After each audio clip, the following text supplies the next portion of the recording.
para a pergunta de hoje. Então vamos ver qual é a pergunta de hoje, né? A pergunta é essa aqui, olha.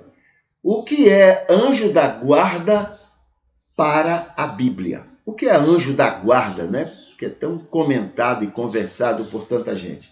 Então vamos ver o que é que a gente tem como resposta nesse sentido. Há duas origens importantes para a crença nesta figura protetora. E, possivelmente, a segunda origem tenha a ver com a primeira. É histórica, né? Uma origem histórica e vem de fora do judaísmo. E a segunda vem da cultura apocalíptica desenvolvida no judaísmo. 2. Nas religiões fora do judaísmo, acompanhava a ideia, né? Nas religiões fora do judaísmo, acompanhava a ideia de que cada cidade-estado, né, que era chamado de cidades-estados, porque eles tinham um governo próprio, independente de outras cidades. Então, cada cidade-estado tinha seu Deus protetor. Cada cidade. Responsável, em muitos casos, diante de um Deus maior, pela atenção específica a uma determinada cidade ou um grupo de cidades que escolhesse tal divindade para isto. Então, como é que eles acreditavam? Cada cidade tinha um Deus, né, que cuidava daquela cidade. Era um Deus que protegia. Havia alguns casos que eles acreditavam que havia um Deus maior que permitia que esse Deus tomasse conta dessa cidade, outro Deus menor estivesse cuidando dessa outra cidade, mas os dois estavam ligados àquele Deus maior, que era de várias cidades, aquele Deus maior. No judaísmo, nos tempos do politeísmo, Jeová era o guardião, porque Israel teve o seu tempo de politeísmo, tá bom? Ele foi politeísta, acreditava no Deus dele e nos deuses de outros povos. Então, no judaísmo, nos tempos do politeísmo, Jeová era o guardião do povo diante de outros deuses de outros povos. Nos tempos do enoteísmo, agora já é um processo mais adiantado. O enoteísmo é quando você acredita que o seu Deus é maior do que todos os outros deuses. Tá bom? Então, enoteísmo é isso. O processo seguinte é o monoteísmo, quando você crê que não existe nenhum Deus a não ser aquele. Tá bom? Então, no judaísmo, nos tempos do politeísmo, Jeová era o guardião do povo diante de outros deuses de outros povos. No tempo do enoteísmo, a partir de Davi, principalmente, quando acreditavam que Jeová era maior e mais poderoso que todos os demais deuses. Essa ideia de uma divindade guardiã dos povos se assemelhava muito ao pensamento e crença de um anjo da guarda. Então, Davi chegou a dizer, Senhor, como é que ele diz? Ele diz assim, diante dos deuses a ti cantarei louvores. Diante dos deuses. Então, eles existiam. Agora, Senhor, tu és maior do que eles, e eu vou louvar a ti. Certo? O Salmo 34 de Davi dá esse entendimento quando menciona que o anjo do Senhor acampa ao redor dos que temem ao Senhor, como um guarda, um protetor de cada pessoa e do coletivo. Lembrando que essa figura surge várias vezes na história do povo e é tomado, tratado e adorado todas as vezes como sendo o próprio Deus, esse anjo do Senhor, né? O anjo do Senhor acampa ao redor dos salvos, dos que temem a Deus, etc. Isso também lembra quando Abraão encontrou esse anjo do Senhor. Vieram a ele 3 anjos. Entre os três, ele identificou um que ele chamou de anjo do Senhor, que ele chamou inclusive de meu Senhor. Ele estava entendendo que era o próprio Deus que estava ali. Tá bom?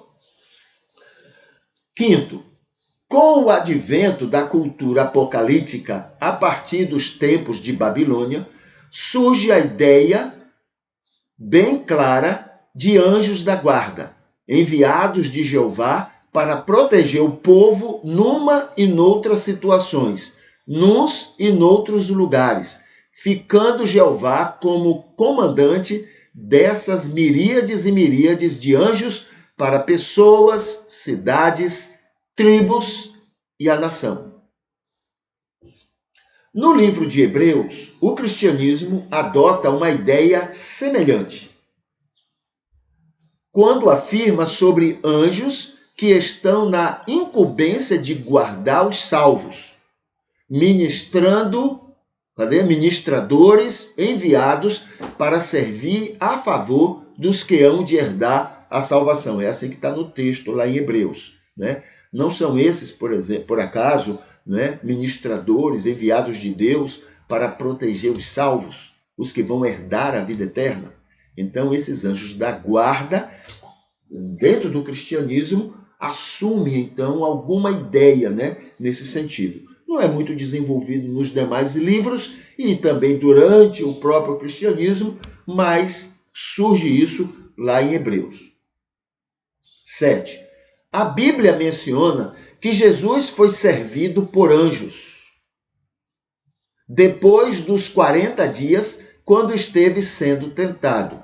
Os relatos de Mateus e Marcos passam a ideia de uma presença apocalíptica no texto, não sendo algo repetido em outras ocasiões, durante seu ministério, com tantos momentos difíceis que ele passou, a não ser no Getsêmani, ou seja, no início e no fim da sua estadia no mundo como Salvador.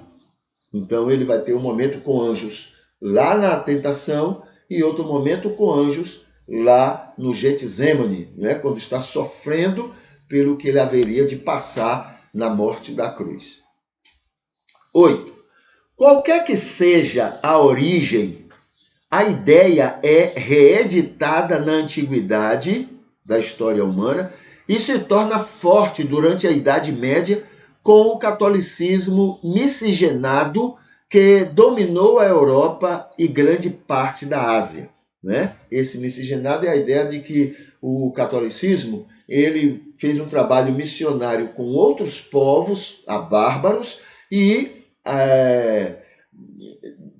de uma maneira muito sábia, né? Então o catolicismo não obrigou muita mudança nesses povos e terminou miscigenando tanto muita coisa do cristianismo como muita coisa das religiões que esses outros povos tinham. Então houve uma mistura, não é? E foi dado um corpo cristão, digamos assim, a muitas práticas de muitos povos. 9.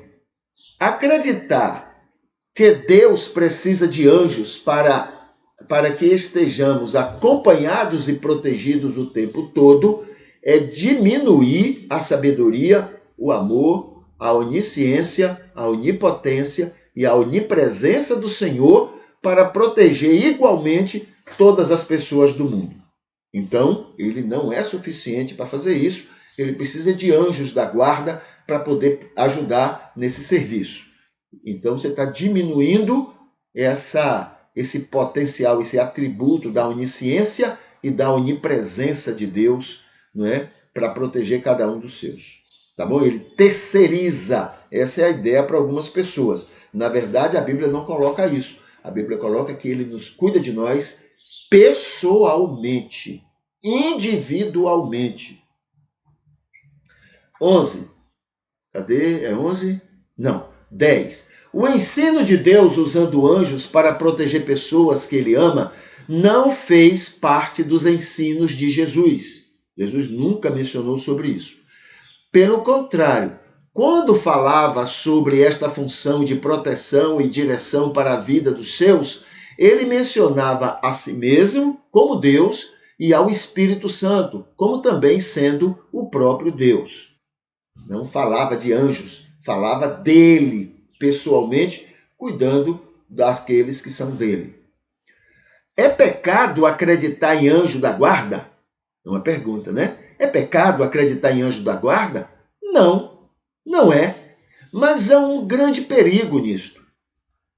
É quando passamos a confiar nossa vida a estes indivíduos, a anjos, deixando o Senhor sempre de lado, e isso não gera ciúmes em Deus.